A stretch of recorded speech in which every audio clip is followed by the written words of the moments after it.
नमस्कार। आज विश्व पुस्तक दिवस है, यानी वर्ल्ड बुक डे। तो पुस्तक दिवस पे कुछ बोलने का मन हुआ कि पुस्तक को कैसे पढ़ा जाए, पुस्तक पढ़ने में हमारा मन क्यों नहीं लग पाता है। वो एक शायरी जो पुस्तक डे है, जो वो शेक्सपियर का आज के दिन निधन हुआ था और उसी की याद में ये पुस्तक दिवस मनाया जाता है। वो शायरी जो हुई थी कि कुछ भी नहीं मेरी जिंदगी में सिवाय किताबों के, तो किताबों से प्रेम कैसे किया जाए। थोड़ा सा है, ये 5-7 मिनट का बनाया, फिर लंबा कभी फुर्सत में बनाएंगे। हम किसी भी पुस्तक को नहीं पढ़ पाते, इसके पीछे कारण होता है हमारी अज्ञानता। अज्ञानता का मतलब ये हुआ कि हम ऑलरेडी बहुत बड़े ज्ञानी हैं। हर व्यक्ति के दिमाग में एक बात हर व्यक्ति के दिमाग में रहती है कि ज्ञान के मामले में मुझसे ज्यादा किसी के पास नहीं, ज्ञान सबसे ज्यादा मेरे पास है, जबकि पैसे सबसे ज्यादा उसने कमाए हैं। यानी हम लोगों की ये पूर्व धारणा है। आजकल क्या होता है कि जो व्यक्ति के पास ज्ञान उपजता है ना, उसके लिए एक प्लेटफॉर्म मिल गया हमारे पास, जैसे फेसबुक है, व्हाट्सएप है, टेलीग्राम है। उसके ऊपर हम अपना ज्ञान भगाड़ते, हमें नॉलेज कुछ नहीं है। जैसे आजकल कोरोना का समय चल रहा है, तो उसमें कुछ लोगों के मैंने शुरू से ही देख रहा हूं, हम मंदिर मस्जिद बनाए थे, अस्पताल नहीं बनाए, ये उन लोगों को पता नहीं है। हर चीज दुनिया में किस देश में मंदिर मस्जिद चर्च गिरजाघर नहीं बने? क्या अमेरिका में नहीं बने? क्या जापान में नहीं बने? क्या सिर्फ भारत में ही मंदिर मस्जिद बने? क्या जापान में चर्चे नहीं है? क्या अमेरिका में नहीं? उन्होंने, अब आपको पता है जब लॉकडाउन हुआ था तब क्वारंटाइन सेंटरों की आवश्यकता हुई थी, और जितने भी मंदिर मस्जिद सब थे उनके पास में जितनी भी धर्मशालाएं बनी हुई थी, मंदिर परिषद ने वो धर्मशालाएं क्वारंटाइन बनाने के लिए दे दी गई। ये चीज उनके दिमाग में नहीं आती। क्यों? क्योंकि वो ऑलरेडी बहुत बड़े ज्ञानी होते हैं। अज्ञानता हमें कभी भी पढ़ने नहीं देती है। कैसी अज्ञानता? पुस्तक के प्रति अज्ञानता। यानी हम किसी किताब को एक बार पढ़ ले, उस किताब को दोबारा क्यों नहीं पढ़ पाते?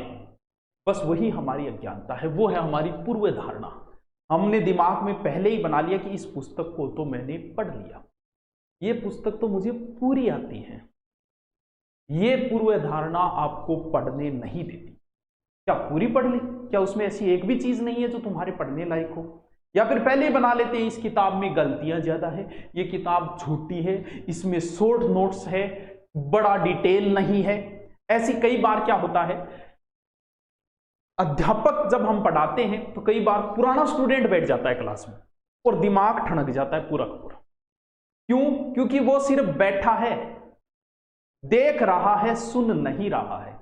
क्यों? क्योंकि उसने पूर्व धारणा बना के बैठा है कि ये टॉपिक मुझे आता है।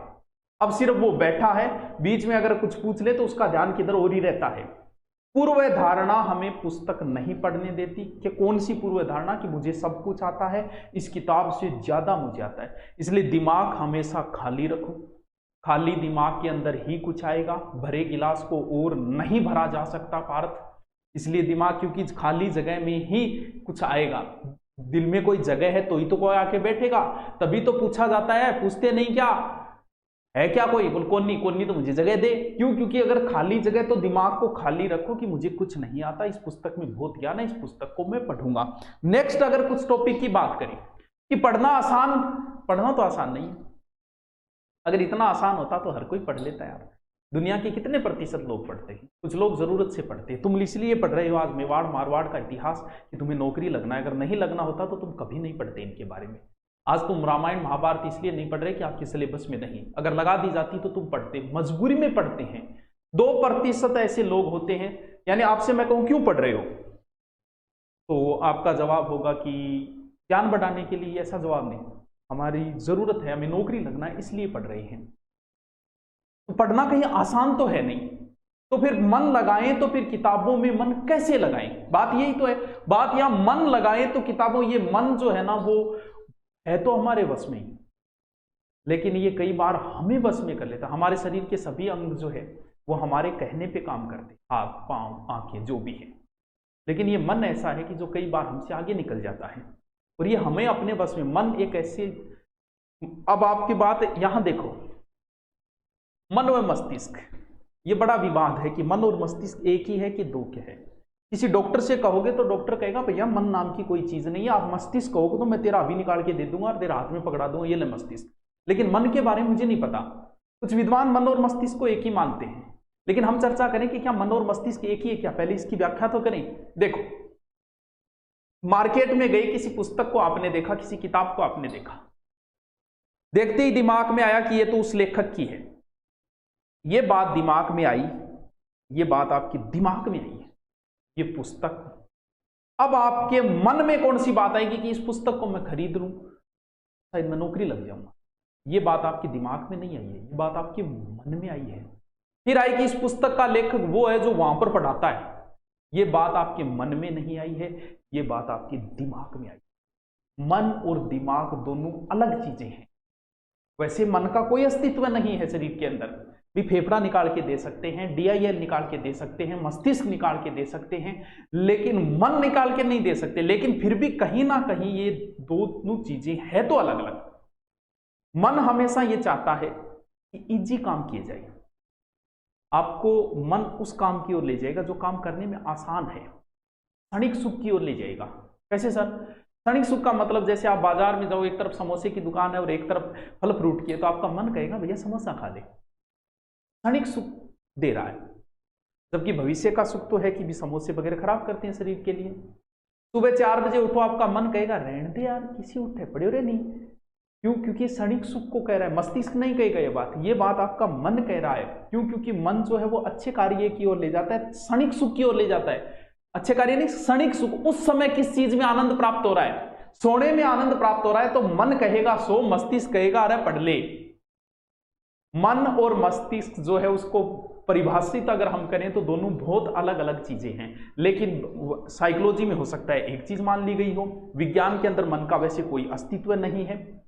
अब बात हम करते हैं कि मस्तिष्क जो है वो भी बड़ा महत्वपूर्ण। वैसे बात करें कि मन को अगर आप थोड़ा सा कंट्रोल करना अगर सीखोगे, कहीं ना कहीं इसके विपरीत चलना पड़ेगा। कुछ दिन विपरीत चलो, फिर इसके समझ में आ जाएगी कि भाई साहब हमारा कहना नहीं मानेंगे। अब जो ये कह रहे हैं वही, सुबह उठने का मन नहीं किया, एक बार इसके विपरीत चलो, उठना शुरू कर दो, बाद में ये कहना ही बंद कर देगा, छोड़ यार ये मानेगा तो नहीं, चलो ठीक है उठ जा भाई तू उठ जा। एक बार इसके थोड़ा सा, या इतना भी बेवफा नहीं है कि आपका कहना ही न माने, धीरे धीरे, क्योंकि ये आपकी शरीर का अंग है। शरीर का अंग है तो एक दिन वो आपका कहना मान लेगा। मानेगा तभी जब आप इसके विपरीत कार्य करोगे, कुछ दिन विपरीत कार्य करोगे।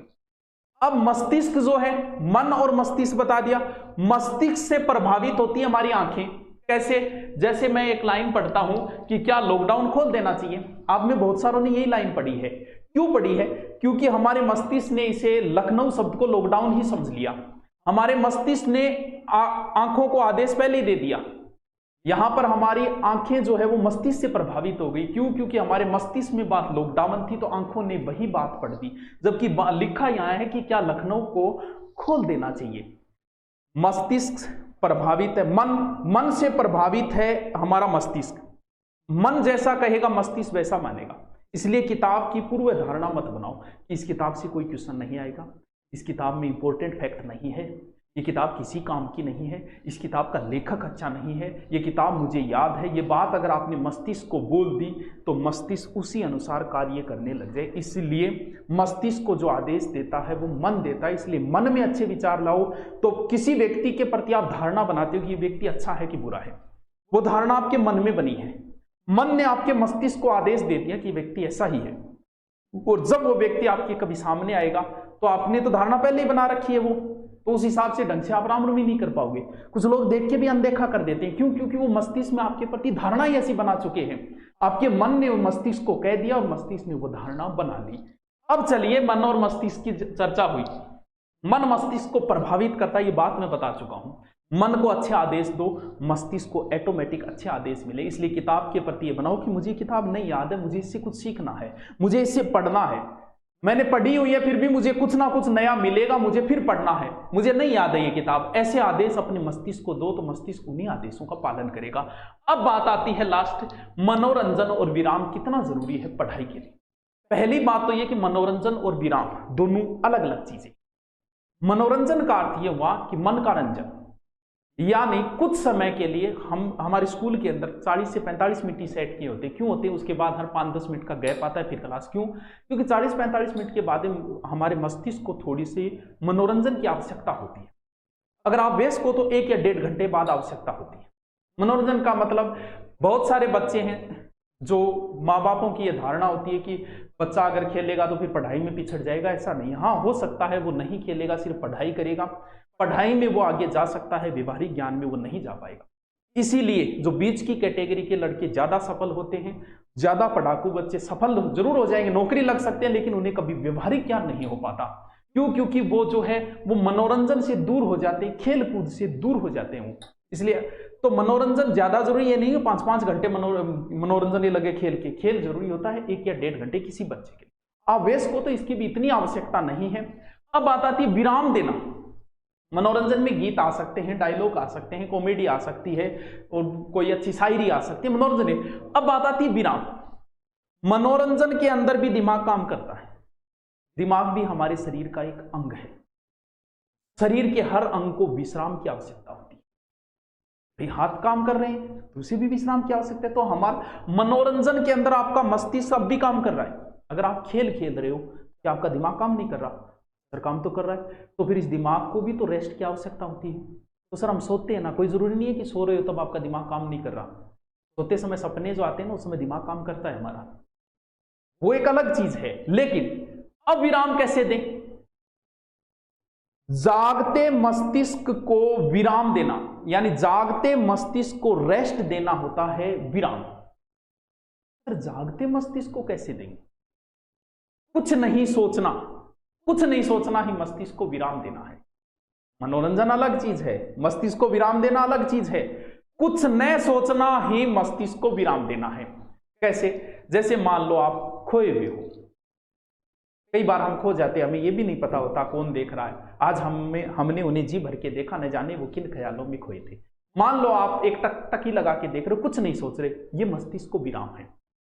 बारिश हो रही है, आप बाहर बैठे सिर्फ बारिश को देख रहे हो, कुछ नहीं सोच रहे, वो मस्तिष्क को होता है विराम देना, विश्राम देना होता है। जागते मस्तिष्क को विश्राम देना। छत पे बैठे हो, आकाश को देख रहे हो, सिर्फ देख रहे हो, कुछ नहीं सोच रहे। छत के ऊपर खड़े होकर आप गाड़ियों को आते जाते देख रहे हो, सिर्फ आप देख रहे हो, वो मस्तिष्क को विराम देना। आकाश में तारे देख रहे हो, सिर्फ देख रहे हो, सोच नहीं रहे, वो होता विराम। अगर सोचने लग गए ना ये चांद तारे तोड़कर लाना तो मूर्खता की बातें हैं, तू कहे तो पाए ला दूं, ये सोचना है, जबकि आपको विश्राम देना है, सोचना नहीं है। तो मस्तिष्क को बिना कुछ सोचे कई बार रेस्ट देना, वो होता है जागते मस्तिष्क को। सोना भी जरूरी है, मनोरंजन भी जरूरी है पढ़ाई में, लेकिन मस्तिष्क को विराम देना यानी जागते मस्तिष्क को कुछ समय के लिए योग करवाया जाता है। इसके लिए योगाभ्यास बड़ा महत्वपूर्ण, लेकिन योगाभ्यास तो हमें नहीं आता कि जागते मस्तिष्क को किस तरह हम विश्राम दें, वो योग तो हमें नहीं आता। लेकिन हम कुछ चीजें कर सकते हैं, एक टक टक लगाए देखना, आकाश को देखना, चलते साधनों को देखना, या फिर तारों को देखना, बारिश को देखना। ये चीजें जो होती है वो जागते मस्तिष्क को विराम देती है जब हम कुछ नहीं। तो पढ़ाई के लिए जरूरी है अपने मन को तैयार करना। पढ़ना आसान नहीं है, ये बात बोल दी, लेकिन हमें पढ़ना है किसी किताब के प्रति, तो उस किताब के प्रति अपनी धारणा पैदा करो, पूर्व धारणा को छोड़ के। फिर अपने मन को तैयार करो, मन को वश में करो, मन के विरुद्ध कुछ कार्य करो। फिर हमारे मस्तिष्क को तैयार करो, और जब मस्तिष्क तैयार हो गया तो मस्तिष्क हमारी आंखों को आदेश देता है, और हमारी आंखें वही रहेगी जहां हमारा मस्तिष्क चाहेगा। और फिर पढ़ाई के बीच में थोड़ा थोड़ा मनोरंजन। Okay, thank you.